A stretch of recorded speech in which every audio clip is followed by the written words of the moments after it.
Revelation 27. When the 1,000 years are over, Satan will be released from his prison.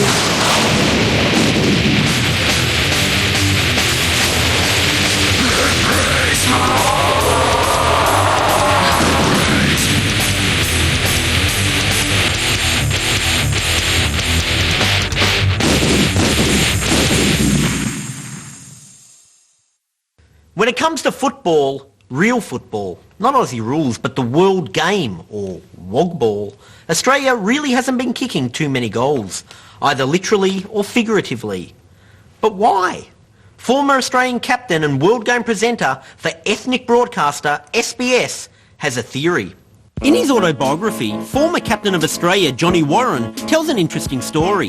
The Australian team was in Mozambique for an elimination round for the 1970 World Cup. They were playing Rhodesia and had lost the first 2 games. Things were looking grim for Johnny and the boys when a local journalist gave the Australians a tip.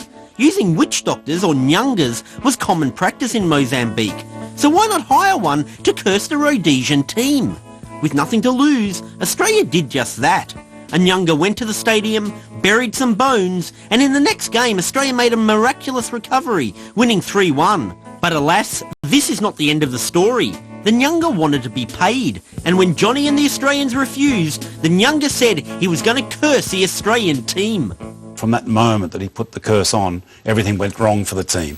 We took 38 hours to get rid of. That's the witch doctor. We played 21 hours later without 3 of our best players who all were suddenly sick. That's the witch doctor. We lost the game to an own goal, a deflected goal. It was the curse. We had a disallowed penalty, blatant penalty we weren't given.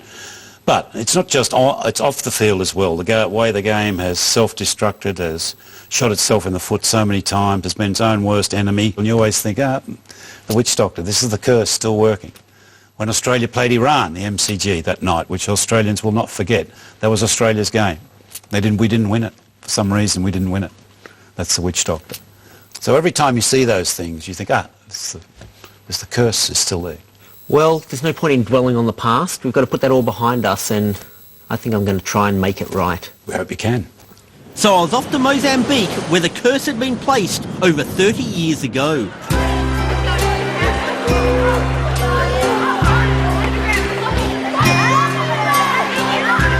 I was very excited to touch down in Mozambique, not only because I could now try to help out the Australian team, but also because it was the perfect opportunity to do a slow-motion montage of me playing soccer with small black children.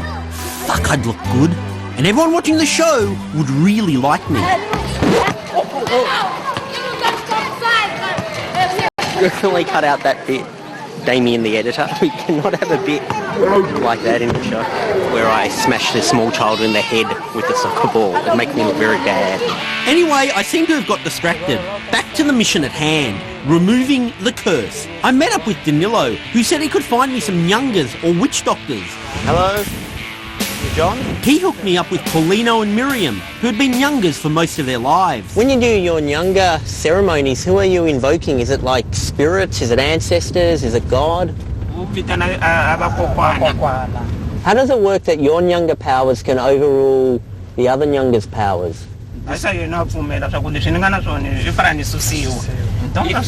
And I believe we're going to be sacrificing a chicken. Can I eat the chicken afterwards? Can I cook and eat the chicken afterwards? Oh, cool, excellent. Hey, Danilo, where are we going?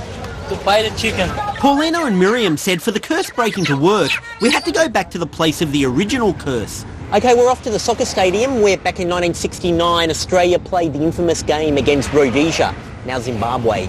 The stadium's over there. We found a plaque outside the stadium. It says Australia played Rhodesia in the World Cup qualifier in 1960 for the 1970 World Cup. I hear this is where they filmed Will Smith's Ali, about Muhammad Ali. Yeah, we shot Ali here. The nyangas said I had to be the intermediary for Australian soccer. Right? They're not expecting me to cut the chickens, are they? They cut the chickens, cool. Probably not. Okay. Paulino had to channel the spirit of the long-dead Nyanga who had placed the curse. He was now no longer Paulino, but the Nyanga from 30 years ago. My body had to be swept for any bad spirits.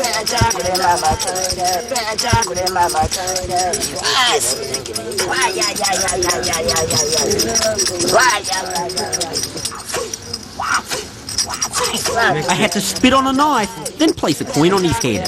The reason for this is so obvious, I won't bore you by explaining.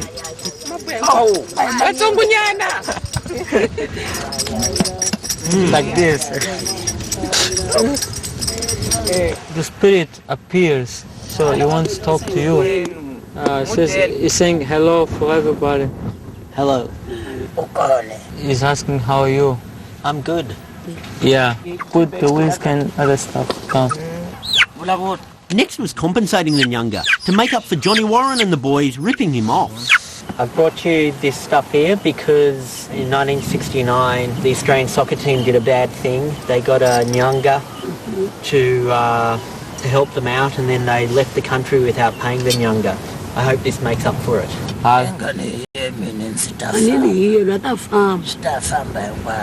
He says that, yeah. He says, okay, but he must give you a wash. Okay, we go. Don't look back, just go straight. If you look back, the spirit will always chasing you.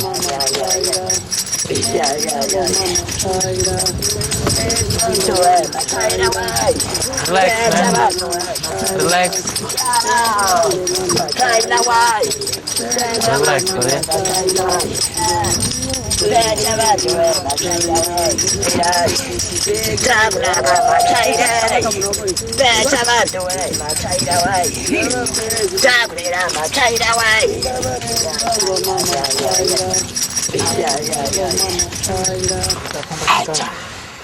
Watch your face. I gotta wash my face. Yeah.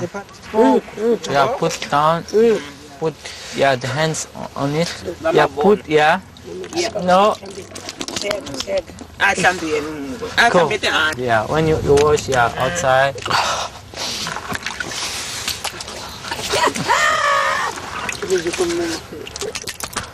Cool, man.